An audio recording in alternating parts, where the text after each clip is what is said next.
પૈસા કાયદાની વાત હોય, એમની જે જમીન લઈ લેવામાં આવ્યું અને એમને પૈસા ના આપવામાં આવ્યા, ઘણા બધા એવા મુદ્દા છે જે આદિવાસી સમાજ જોડે અને જનતા જોડે અન્યાય છે. ત્યાં રાહુલજી આવશે. જનતા પણ થનગની રહી છે, કારણ કે રાહુલજી એટલે તમારા સવાલોનો જવાબ, રાહુલજી એટલે ન્યાય. આ ચૂંટણી જે છે સામાન્ય ચૂંટણી નથી, આ લોકતંત્રને બચાવવાની ચૂંટણી. અને એ જ ઉદ્દેશ્યથી જ્યારે ગુજરાતમાં આમ આદમી પાર્ટી અને કોંગ્રેસનું ગઠબંધન થયું હોય ત્યારે તમામ વિસ્તારની જવાબદારી, તમામ પાર્ટીઓની જવાબદારી છે કે જનતાના જે વેદના છે એને વાચા આપે. ખૂબ જ સરસ તૈયારી છે અને રાહુલજી જ્યારે પણ ગુજરાત આવે છે, આપણે સૌ જાણે છે કે 5 વર્ષ પહેલા પણ જ્યારે આખા ગુજરાતને એમણે ટૂર કરી, એ ગુજરાત જોડે એક અલગ જ રિલેશન છે, હંમેશા રાહુલજી કહેતા હોય છે. અને રાહુલજી પણ થનગની રહ્યા છે ઉત્સાહમાં ગુજરાત આવવા માટે, અને જનતા પણ થનગની રહી છે, કારણ કે રાહુલજી એટલે તમારા સવાલોનો જવાબ, રાહુલજી એટલે ન્યાય. અને એ જ ન્યાયના માધ્યમથી અહીંયા આદિવાસી પટ્ટામાં જનતાના ઇસ્યુને વાચા આપવા માટે આવશે. પૈસા કાયદાની વાત હોય, એમની જે જમીન લઈ લેવામાં આવ્યું અને એમને પૈસા ના આપવામાં આવ્યા, ઘણા બધા એવા મુદ્દા છે જે આદિવાસી સમાજ જોડે અને જનતા જોડે અન્યાય છે.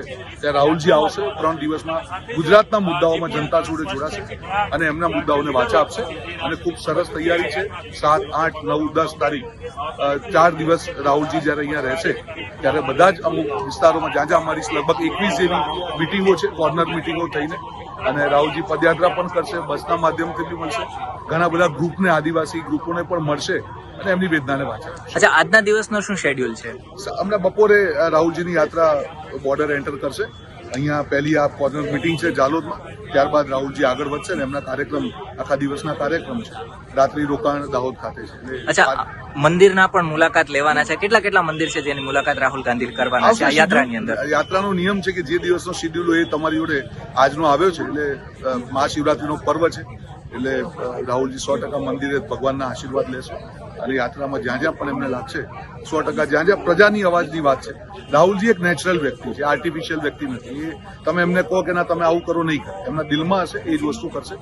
સાચું હોય ખોટું હોય, પણ જ્યારે જનતાની વાત હોય ત્યારે રાહુલજી સાચું બોલવામાં ક્યારે અકળાતા નથી. એમનો એક સ્વભાવ છે, પ્લસ માઇનસ જે પણ હોય, પણ જનતાના મુદ્દાની વાત હોય નો કોમ્પ્રોમાઇઝ. અચ્છા, લોકસભા 2024ની ચૂંટણી છે. આમ આદમી પાર્ટી અને કોંગ્રેસ બંને સાથે લડી રહી છે, અને ઇન્વિટેશન પણ તમારા પ્રદેશ પ્રમુખે આપ્યું હતું. આમ આદમી પાર્ટી પણ આવવાની છે.